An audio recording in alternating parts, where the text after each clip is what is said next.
Hello students, मैंने आपको resisting medium में पार्टिकल के मोशन के बारे में अपने अब तक डिस्कस किया था और हम 3 केसेस उसमें स्टडी कर चुके हैं।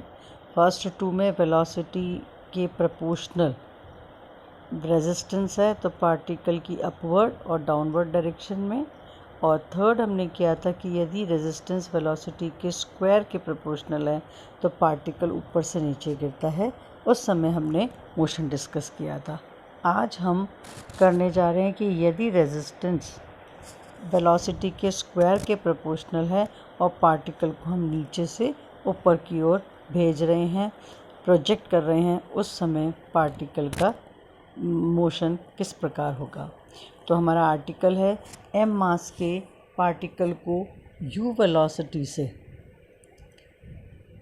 ऊर्ध्वाधर ऊपर की ओर एक ऐसे मीडियम में प्रोजेक्ट किया जाता है कि जिसका रेजिस्टेंस पार्टिकल की वेलोसिटी के स्क्वायर के प्रोपोर्शनल है, यानी m के v स्क्वायर।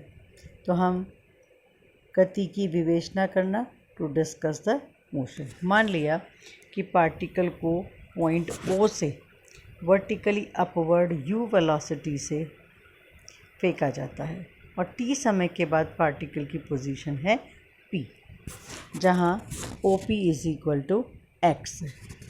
अब P पॉइंट पर पार्टिकल पर कितने फोर्सेस एक्ट कर रहे हैं? एक तो हमारा, क्योंकि पार्टिकल नीचे से ऊपर की ओर जा रहा है इसलिए रेजिस्टेंस हमेशा अपोजिट डायरेक्शन में, यानी कि नीचे की तरफ m के v स्क्वायर, और एक हमारे पास पार्टिकल का मास यानी gravitational force that is mg। तो हमारे पास दो फोर्सेस हैं, mg गुरुत्वाकर्षण बल और रेजिस्टेंस m के v स्क्वायर, दोनों ही नीचे की दिशा में लग रहे हैं।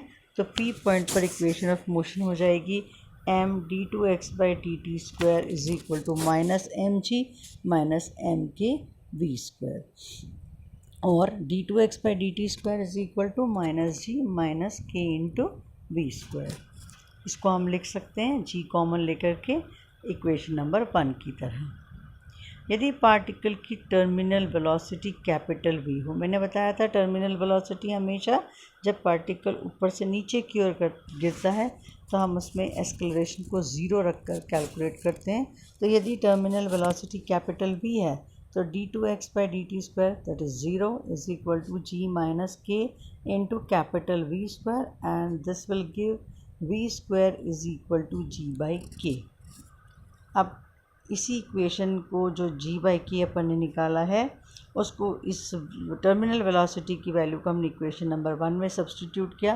तो d2x/dt² = -g1 + v² small v² upon capital V², से दिस इज इक्वेशन नंबर 2। और हम इसको लिख सकते हैं dv/dt = -g/v² dt। इंटीग्रेट करें तो हमारे पास आ जाएगा 1/V tan inverse small v upon capital V = -gt/v² plus some constant c1। अब initially when time = 0, small v = capital U that is projection velocity capital U। तो c1 हमारे पास calculate करने पर मिल जाएगा 1/V tan inverse capital U upon capital V, and equation number 3 becomes 1/V tan inverse V upon capital V = -gt/V² plus 1/V tan inverse capital U upon V।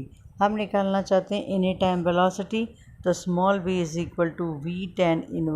V tan bracket में tan inverse U upon V - gt/V, इसको हमने दे दिया equation number A।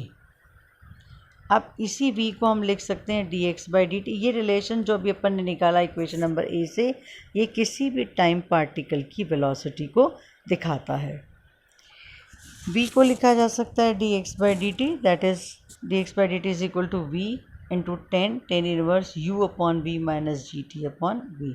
Again इसको integrate किया तो ये हो जाएगा x = v² log of 10 का इंटीग्रेशन log cos। तो उसी हिसाब से थीटा एज इट इज़ रखते हुए प्लस सम कांस्टेंट C2, इसको इक्वेशन नंबर 4 दिया। Initially at O x is equal to 0 when t is equal to 0। इससे हमें C2 की वैल्यू मिल गई -v² upon g log of cos tan inverse u upon v। इसको substitute किया और हमें मिल जाएगी equation number B, which will give the relation between x and t, यानी किसी भी टाइम पार्टिकल की स्थिति। अगेन जो अपनी फर्स्ट इक्वेशन थी, हमने उससे जो फर्स्ट इक्वेशन को हमने चेंज करके सेकंड बनाया था, जिसमें हमने टर्मिनल वेलोसिटी का इस्तेमाल किया था, वहाँ से d2x/dt2 को लिख सकते हैं v dv/dx is equal to -g upon v² bracket में capital V² plus small v²। Variable separate किए, 2v dv upon capital V² plus small v² is equal to -2g upon v² into dx। Integrate किया, log of v² plus small v² is equal to 2gx upon capital V² plus C3 से equation number 5। Initially at O small v is equal to u, that is projection velocity, when x is equal to 0। तो C3 हमें मिल जाएगा log of bracket v² plus u² and equation number 5 becomes log of v² plus small v² is equal to -2gx upon v² plus log of capital V² plus u²। And हम यहाँ से x calculate कर लेंगे, जो हमें equation number C से दिखा रहे हैं। यानी ये हो जाएगा कि किसी भी हाइट पर वेलोसिटी और हाइट का डिस्टेंस, हाइट क्योंकि हम नीचे से ऊपर फेंक रहे हैं, तो या तो हम कह दें नीचे से डिस्टेंस, या हम कह दें कितना पार्टिकल ऊपर गया।